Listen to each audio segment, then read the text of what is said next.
মাওলানা আফিফ ফুরকান মাদানী, মুহাদ্দিস, জামিয়া দারুল মাআরিফ আল ইসলামিয়া, চট্টগ্রাম।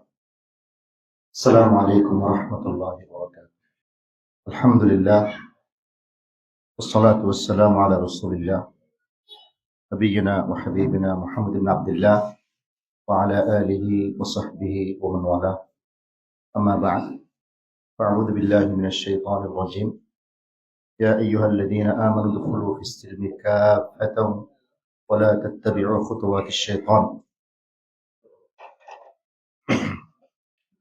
বাইতুশ শরফ ইসলামিক গবেষণা প্রতিষ্ঠান এবং Bangladesh Islamic law research and legal aid centre এর যৌথ উদ্যোগে আয়োজিত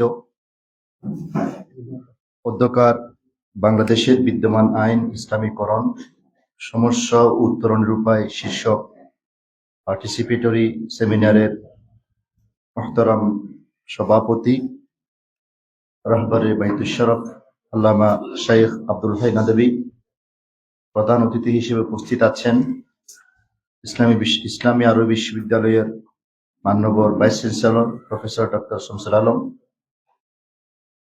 মডারেটর হিসেবে উপস্থিত আছেন প্রথিতযশা ইসলামিক স্কলার প্রফেসর ডক্টর আকম আব্দুল কাদের স্যার, কিনোট স্পিকার হিসেবে ইতিমধ্যে আমাদের মাঝে তার বক্তব্য তুলে ধরেছেন প্রথিতযশা গবেষক Islamic scholar professor doctor Ahmad Ali sir সহ উপস্থিত সম্মানিত স্কলার বৃন্দ, ওলামা ইকরাম, অতিথিবৃন্দ এবং সম্মানিত সুধী। আমি নিজেকে খুবই সৌভাগ্যবান ভাবছি এজন্যে যে বাংলাদেশের ভবিষ্যতের গতিপথ পরিবর্তন করতে পারে এমন একটি সেমিনারে আমাকে অংশগ্রহণের সুযোগ করে দেওয়া, এটা আমার জন্য বড় ধরনের সৌভাগ্য। এবং আমি বিশ্বাস করি যে টপিক নিয়ে আজকে এই সেমিনারটি অনুষ্ঠিত হচ্ছে সেটি বাংলাদেশের গতিপথ পরিবর্তনের ক্ষেত্রে একটি গুরুত্বপূর্ণ ভূমিকা রাখবে, এটা আমরা বিশ্বাস করি। আমি প্রফেসর ডক্টর আহমদ আলী স্যারের অত্যন্ত গবেষণালব্ধ অভিজ্ঞতালব্ধ প্রবন্ধটি যেমন পড়েছি, সাথে সাথে প্রফেসর আকম আব্দুল কাদের স্যারের সংক্ষিপ্ত অথচ খুবই গুরুত্বপূর্ণ তার মডারেশন আমি শুনেছি। সব মিলিয়ে আমরা আশাবাদী হতে পারি ইনশাআল্লাহ এই কাজটি অত্যন্ত মজবুত শিকড় নিয়ে সামনে অগ্রসর হতে যাচ্ছে। সম্মানিত উপস্থিতি, আমি সময় বেশি নেব না, যেহেতু এখানে বড় বড় স্কলাররা আছেন, তারা সে বিষয়ে কথা বলবেন। প্রথমে আমি একটি বিষয় বলতে চাই, সেটি হলো আমাদের বাংলাদেশের ইসলামপন্থী যারা আছে তারা বিভিন্নভাবে বিভক্ত। প্রত্যেকেই নিজ নিজ অঙ্গন থেকে কাজ করছেন, এক একজনের এক এক কর্মপন্থা। যে পয়েন্টটিতে কারো কোনো দ্বিমত নেই সেটি হলো বাংলাদেশে ইসলামী আইনটা প্রতিষ্ঠা পাক। এই বিষয়ে আমার মনে হয় দ্বিমত করার মতো কেউ নেই। এমনকি আমাদের ইসলামপন্থীদের মাঝে মুখোমুখি সংঘর্ষের ঘটনা মাঝে মধ্যে ঘটে, কিন্তু আপনি যখন এই দুই পক্ষকে বলেন যে আমরা ইসলামী আইনটাকে প্রাতিষ্ঠানিক রূপ দিতে চাই, এই পয়েন্টে কিন্তু সবাই এক। এটা আমাদের জন্য অত্যন্ত শক্তিশালী একটা দিক এবং অত্যন্ত আশার একটা বিষয় মনে করি। স্যারের প্রবন্ধটি আসলে আমি নিজে উপকৃত হয়েছি।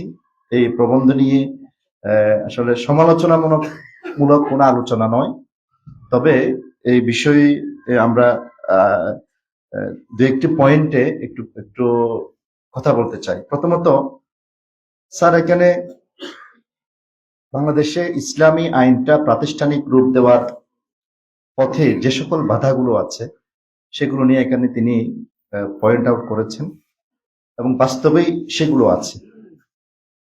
তো এর মধ্যে আমি কয়েকটা পয়েন্ট একটু যোগ করতে চাই। সেটি হলো আমাদের দেশটা একটা গণতান্ত্রিক পদ্ধতিতে পরিচালিত একটা দেশ। এই গণতান্ত্রিক পদ্ধতিতে পরিচালিত কোনো দেশে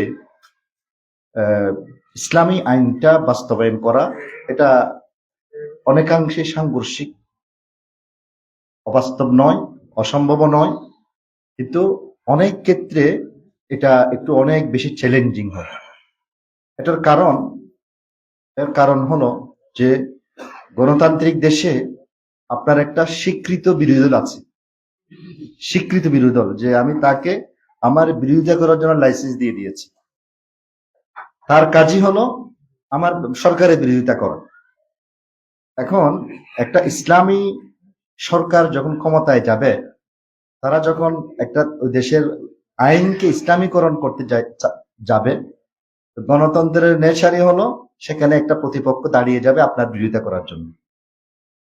এইরকম একটা লাইসেন্স প্রাপ্ত বিরোধী দল রেখে আপনার ইসলামী আইনটাকে আমি কতটুকু প্রাতিষ্ঠানিক রূপ দিতে পারবো, এটা বড় একটা চ্যালেঞ্জের বিষয়।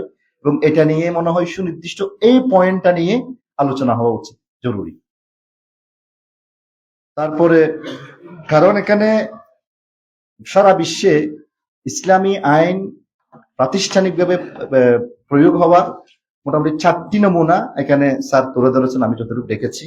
এর মধ্যে পাকিস্তানের ফেডারেল শরিয়া কোর্টের নমুনা আসছে, সৌদি আরবের নমুনা আসছে, ইরানের নমুনা আসছে, বর্তমানে আফগানিস্তানের নমুনা আসছে। আপনি দেখবেন প্রত্যেকটি নমুনাই কিন্তু গণতান্ত্রিক পদ্ধতিতে আসেনি। প্রত্যেকটি নমুনা কিন্তু এখানে এসছে বিপ্লবী একটা মাধ্যমে কিন্তু এগুলো আসছে। পাকিস্তানের যে সামরিক শাসক জেনারেল জিয়াউল হক, সৌদি রাষ্ট্র প্রতিষ্ঠা হওয়ার পরে একটা অর্ডিন্যান্সের মাধ্যমে সেখানে কোরআন সুন্নাহকে করা হয়েছে। তারপরে আফগানিস্তান আমরা দেখতে পাচ্ছি। তো এজন্য আসলে গণতন্ত্রকে আপনি ধারণ করে কতটুকু পারবেন, এটা একটা বড় একটা প্রশ্ন। আমি মনে করি এটা আশাহত হওয়ার জন্য বলছি না, বাকি এটা নিয়ে আলাদা একটা গবেষণার প্রয়োজন আছে। তারপরে যে সকল বাধাগুলো আমাদের সামনে বলা হয়েছে, এর মধ্যে আমি একটা দুইটা পয়েন্ট এমনি এগুলো কথার মধ্যে চলে আসছে, তারপর পয়েন্ট আকারে বলছি। সেটা হলো ব্যক্তি এবং সামাজিক পর্যায়ে আমাদের ইসলামী আইন বা দণ্ডবিধিকে ভুল প্রয়োগ, এটার কারণে কিন্তু জনমনে ইসলামী আইনের প্রতি এক ধরনের একটা মানে ভয় বা একটা বীতশ্রদ্ধা চলে আসে। যেমন আমরা গ্রাম অঞ্চলে দেখি মানুষ ইসলামের আইনটা না জেনে এটাকে ভুলভাবে প্রয়োগ করছে, হিল্লা বিয়ের নামে, কখনো কখনো আরো বিভিন্ন নামে। এগুলো মানে বন্ধ করার জন্য গ্রাম পর্যায়ে এবং প্রান্তিক পর্যায়ে সচেতনতা বৃদ্ধি করাটা জরুরি, এটা একটা বড় কারণ। তারপরে স্যার এই পয়েন্ট অবশ্যই বলেছেন যে ইসলামী দণ্ডবিধিকে ভীতিকর হিসেবে উপস্থাপন করা, এই কথাটা এখানে আসছে। তারপর আরেকটা বিষয় যে আমরা যখন কথা বলি যে আমরা একটা শুধু ইসলামপন্থী যারা আছে শুধু তারা তো আর কি করতে পারবো না, বা যারা ইসলামী রাজনীতি আমরা কথা বলি শুধু তারা তো আর এটাকে বাস্তবায়ন করতে পারবো না। এটার জন্য আমাদের তো মাস পিপুলের একটা সাপোর্ট লাগবে, এখানে স্কলারদের সাপোর্ট লাগবে, আইনজ্ঞদের সাপোর্ট লাগবে, যারা মানে ইসলামী রাজনীতির বাইরে যারা আছেন তাদেরও তো একটা সাপোর্ট প্রয়োজন আছে। তাদের কাছে ইসলামী লর কনসেপ্ট আসলে ক্লিয়ার না থাকার কারণে তারা ইসলামী লটাকে বর্তমান কনভেনশনাল লর রিপ্লেসমেন্ট হিসেবে তারা এটাকে চিন্তা করতে পারে না। আমার মনে হয় শুধু ইসলামিক স্কলারদেরকে নিয়ে যেমন এখানে কি হচ্ছে, এই সকল সেমিনার গুলো হচ্ছে, এখানে অনেক বড় বড় মানে আইনের লোকজন আছেন, ইসলামিক স্কলাররা আছেন, এরা যদি যারা সেকুলার রাজনীতি যারা কিছু ইনডোর, মনে হচ্ছে এই ভীতিটা বা তাদের এই মিসকনসেপ্টটা কিছুটা হলো দূর হতে পারে। একটা বড় বিষয় বলে আমার কাছে মনে হয়েছে। তারপর আরেকটা বিষয় সেটা হলো ইসলামী আইনের কথা যখন আমরা বলি, আমরা যারা বলি তাদের মডেলটাও এখানে গুরুত্বপূর্ণ। আমি আইনের কথা বলছি, আমার মধ্যে আসলে ইসলামী আইনের প্রতিফলনটা কতটুকু। অনেক সময় আমাদের অতি উদার চলাফেরা, যে উদারতাটা অনেক সময় ইসলামের সীমারেখা বা গণ্ডির সাথে সাংঘর্ষিক হয়ে যায়। আমার প্র্যাকটিক্যাল লাইফে যখন দেখে যে লোকটা ইসলামী আইনের কথা বলছে সে তো ইসলামী সীমারেখাটা মেনটেন করে না, এটাও কিন্তু ইসলামী আইনের প্রতি মানুষের মাঝে একটা ধরনের একটা ভুল ধারণা তৈরি করে। সর্বশেষ আমি স্যার এখানে একটা যে সকল উত্তরণ উপায়ের মধ্যে প্রথমে তিনি প্রথম যে কথাটা বলেছেন সেটা হলো ধাপে ধাপে অগ্রসর হওয়া। ধাপে ধাপে অগ্রসর হওয়া এটা আল্লাহ পাকেরও নিয়ম এবং রাসূল সাল্লাল্লাহু আলাইহি ওয়াসাল্লামের সুন্নাহ, যে মদকে হারাম করা, তারপরে হুদুদের যে বিষয়গুলো সবগুলো কিন্তু ধারাবাহিকভাবে এসেছে। কিন্তু আমাদের গণতান্ত্রিক শাসন পদ্ধতিতে এই ধারাবাহিকতাটাকে আমরা কতটুকু আসলে মেনটেন করতে পারবো। যেমন ধরেন, সে ইসলামপন্থীরা এবার ক্ষমতায় গেল, আলহামদুলিল্লাহ, আমরা সেটা আশাই করতে পারি। আশা না করলে তো আল্লাহর কাছে আমরা সেটা পাবো না। মনে করেন এই 5 বছরে আমরা একটা কাঠামো তৈরি করে গেলাম, ওই যে লাইসেন্স প্রাপ্ত একটা বিরোধী দল আছে সেটার সুযোগ নিয়ে পরবর্তীতে ইসলামপন্থীরা আবারও তাদের ক্ষমতা হারিয়ে ফেললো। তখন এই আইনি কাঠামোর ধারাবাহিকতাটা তারা রক্ষা করতে পারবে। এই চ্যালেঞ্জ গুলো কিন্তু সামনে চলে আসে। রাসূলুল্লাহর যুগে রাসূলুল্লাহর যুগ ছিল, এরপর রাশিদিনের যুগ ছিল, একটা ভালো একটা ধারাবাহিকতা তখন ছিল, যার কারণে সেটা সম্ভব হয়েছে। কিন্তু গণতান্ত্রিক পদ্ধতিতে আসলে সেটা কতটুকু সম্ভব এটাও একটা চিন্তার বিষয়।